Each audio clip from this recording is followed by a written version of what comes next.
Thank you very much. I think we're getting ready to do something very exciting. Jim, you want to take over? Sure. So this Christina, is... Jessica, please stand by for a call from the President of the United States. Where's my camera? I guess it's over to you at this point. Sir, Where's my camera? You tell me. Got a lot of cameras. it is. It's an exciting day. It the is. first all-women spacewalk underway right now. They're doing very important work. Just so everybody knows, this is a short window for the downlink, and also they've got very busy work to do. They're on the outside of the station, but what a big day. We're thrilled to be here, Mr. President. It's over to you for communicating with them. Well, I'm thrilled also, and if they're ready, I'm ready. Okay. Station, this is President Donald Trump. Do you hear me?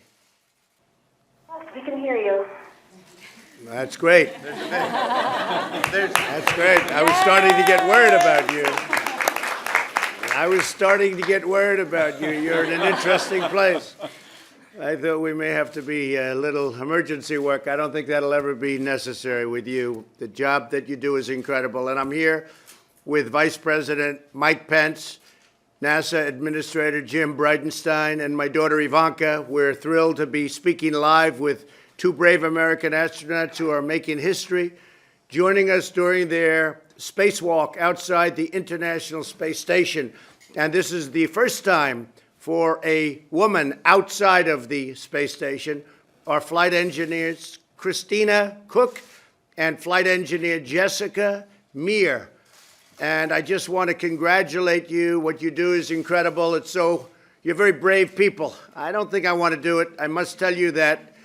But you are amazing people. They're conducting the first ever female spacewalk to replace an exterior part of the space station.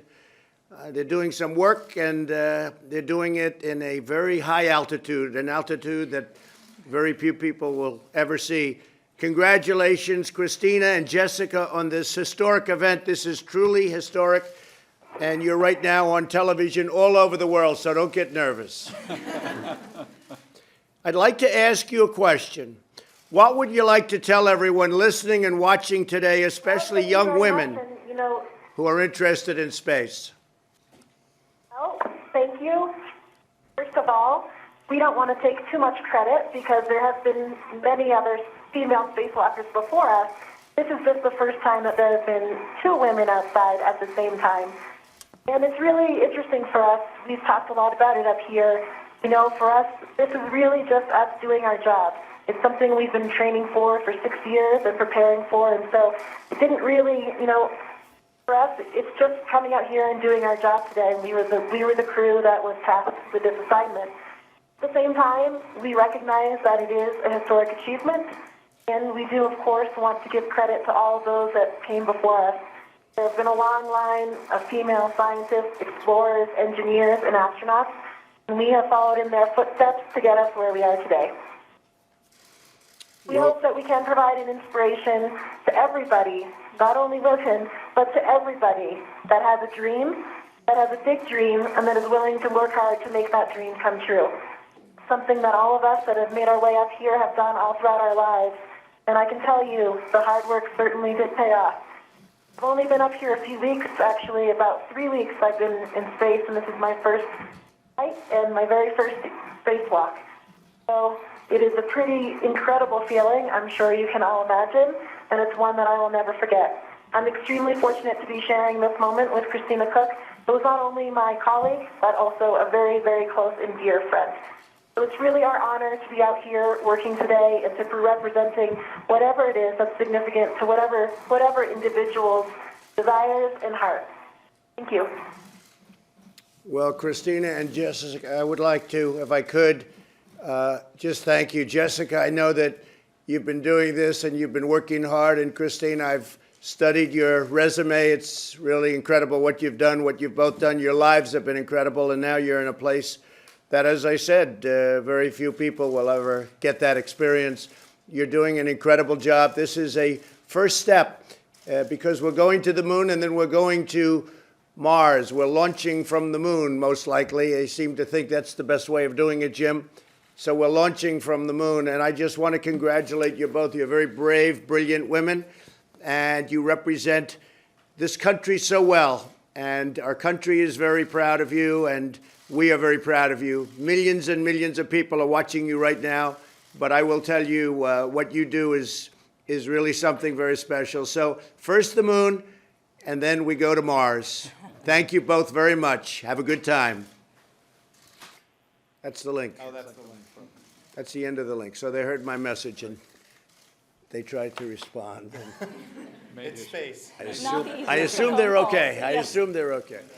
Anyway, they're actually outside of the ship, so that's something, right? That's the first time that's taken place. First time since 1969 that a president has spoken to astronauts outside of the spaceship. So That was incredible. it's a great thing. When are they coming back? What's the timing? So each one is different. Christina Cook is actually going to be have Thank the you to all longest parties. single endurance mission. Jessica, we're resuming normal operational communications. Okay. So she's going to be on space station for, I think it's about 10 months, which is the longest Wow. we've ever had a woman on the space station ever. What's the longest for a man? 345 days. So why don't you have the woman break the record?